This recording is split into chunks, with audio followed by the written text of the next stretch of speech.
नाशिकमधील ठाकरेंच्या शिवसेनेचे इच्छुक उमेदवार विजय करंजकर नाराज आहेत। फेसबुक पोस्ट करून त्यांनी आपली नाराजी व्यक्त केली असं समजतंय।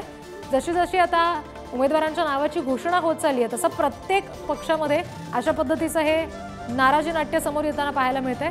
मैं जब जब बिखरा हूं दुगनी रफ्तार से निखरा हूं अशा आशयाची पोस्ट त्यांनी केलेली आहे आणि आपली नाराजी व्यक्त केली आहे। विजय करंजकरांच्या फोटोमधून संजय राऊतांचा फोटो मात्र गायब आहे। आणखी अपडेट्स घेऊया। प्रतिनिधी किरण ताजणे सध्या आपल्याशी जोडले गेलेले आहेत। किरण, ही थेट नाराजी समोर येते करंजकरांची असं म्हणावं लागेल आणि मुख्य गोष्ट म्हणजे त्यांनी फेसबुक पोस्ट केली, नाराजी व्यक्त केली, पण संजय राऊतांचा फोटो नाहीये। थेट रोख म्हणायचा का, थेट निशाणा म्हणायचा का संजय राऊतांवर आपली नाराजी असल्याचा? रिद्धी, अगदी खरं आहे। विजय करंजकर यांचा पूर्णतः रोख संजय राऊत यांच्यावरच आहे असं म्हणता येईल। त्याचं मुख्य कारण म्हणजे संजय राऊत हे उत्तर महाराष्ट्राचे संपर्क प्रमुख आहे।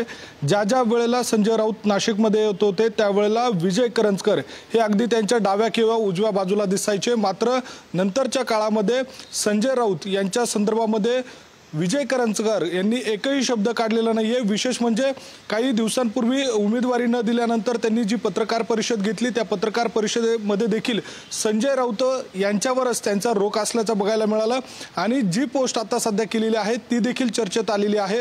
त्यामध्ये बाळासाहेब ठाकरे असतील, उद्धव ठाकरे असतील आणि आदित्य ठाकरे या तिघांचेही फोटो आहेत। मात्र संजय राऊत यांचा फोटो या पोस्टमध्ये नाहीये आणि एकूणच जर बघितलं तर विजय करंजकर यांना उमेदवारी देणार अशा स्वरूपाची चर्चा होती। अनेकदा विजय करंजकर हे भावी खासदार असतील अशा आशयाचं देखील अनेकदा प्रतिक्रिया संजय राऊत यांनी दिली होती। इतकंच काय तर उद्धव ठाकरे देखील विजय करंजकर हेच उमेदवार असतील अशा पद्धतीचा सूर त्यांचा बघायला मिळत होता। मात्र राजाभाऊ वाजे यांच्या उमेदवारीवर शिक्कामोर्तब झाला आणि त्यानंतर विजय करंजकर हे नाराज आहे।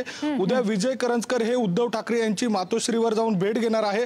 त्यामुळे एकूणच विजय करंजकर नाराज आहे, त्यांचा रोख संजय राऊतांवर दिसून येतो। त्यामुळे उद्धव ठाकरे यांच्या आणि ज्या अर्थाने आता करंजकर उद्या मातोश्रीवर येत आहेत तेव्हा या भेटी दरम्यान नेमकं काय घडतंय हे सुद्धा पाहणं महत्त्वाचं असेल। धन्यवाद दिलेल्या माहितीसाठी।